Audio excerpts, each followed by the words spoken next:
We have yet another edition of the interpretation game. I think what the president meant was... His fire and fury ad-lib has spawned no end of Pauls, politicians, and pundits pretending they can get into the president's very unusual brain and interpret his most recent inane statement, trying to make rational sense of Trump's irrationality. Listen for the interpretation game words following his next tweet, designed to take the focus off the investigation into his possible collusion with the election-hacking Russians. Those who take the bait and respond to his 140-character stupid stuff will use the exact words. I think what the president meant was... That's the moment you'll know that listening further is a waste of your life. It's so sad that the President of the United States requires so much interpretation and guesswork in order to have any hope of understanding his meaning. Actually, it's far worse than that. Be sure to listen to the last section of this post for the existential implications. Tom Hartman recently asked a question on his radio show inquiring of callers whom they would prefer as president, Donald Trump or Mike Pence.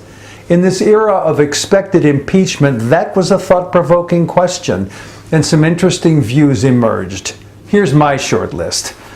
On Donald Trump, he is a non-stop chaos creator, and his actions are dangerous for us and for the world. Trump's dalliances with non-reality are an impediment to solving our national problems.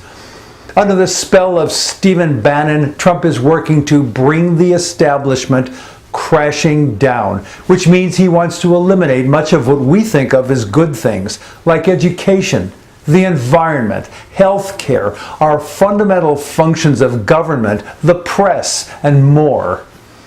There's a danger that we'll become weary of Trump's crazy and destructive behavior and stop paying attention. That's when the really bad stuff will happen. Trump is incompetent enough to start a nuclear war. Now that's my Trump list. Now for Mike Pence. He's a serial liar. Pence wants to make the United States a Christian theocracy. Forget about whether you like the idea. It's unconstitutional. And you better hope he isn't an Armageddon crazy.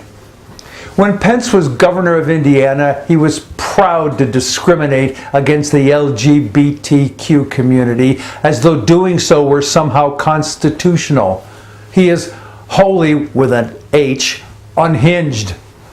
I have no basis for saying this, but I think it's possible that Pence has enough competence to avoid nuclear war. But that's just a guess. What all of that and more means is that neither Trump nor Pence is a good choice. Still, impeachment will happen before January 20th, 2019, my best guess. Or Trump will resign so that he can declare he's a victim, proceed to demonize his detractors with scathing tweets, and otherwise lie constantly and have his signature temper tantrums. On the other hand, should Trump somehow escape the Mueller noose, he may run again in 2020 and will obliterate Pence the same way he did Little Marco, Low Energy Jeb, and Lion Ted. Try these for Trumpian slime names. Plastic Pence, Boring Mike, Do Nothing Mike, Backstabbing Mike, Drop the Mike. It's unlikely you'll actually have to choose between Trump and Pence. Nevertheless, weigh in with your view of these very flawed characters in the comments section in the written post. Which one would you prefer in the West Wing? Note that choice E, none of the above, is not an option for this exercise. In other news, the health care craziness in Congress has quieted, but the issue is not settled.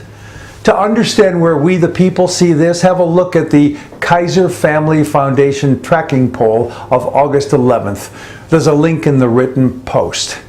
There is much to learn from the poll, and the chart included in my post highlights one of the key points. Note the resistance among Trump supporters to making the ACA work. It's that consistent 30-something% of Americans who back Trump, no matter how wacky, insulting, or dishonest his behavior. Meanwhile, a significant majority of Americans now like the ACA and want its weak points fixed. Congress, do you hear us? Finally, President Trump has flexed his ego muscles by threatening Kim Jong-Un and North Korea. He's done that using inflammatory, belligerent language, much like a schoolyard bully.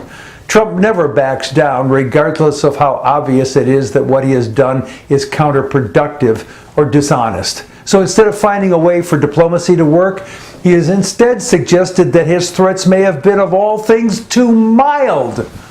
All of his chest thumping has been done in the total absence of any direct diplomacy. There are no talks underway with North Korean officials. We have no means of dialogue with them. We don't even have an ambassador to South Korea because Trump has refused to appoint one. The president's in-your-face behavior is happening in this context of no possibility for diplomacy, which leaves few choices for Kim Jong-un.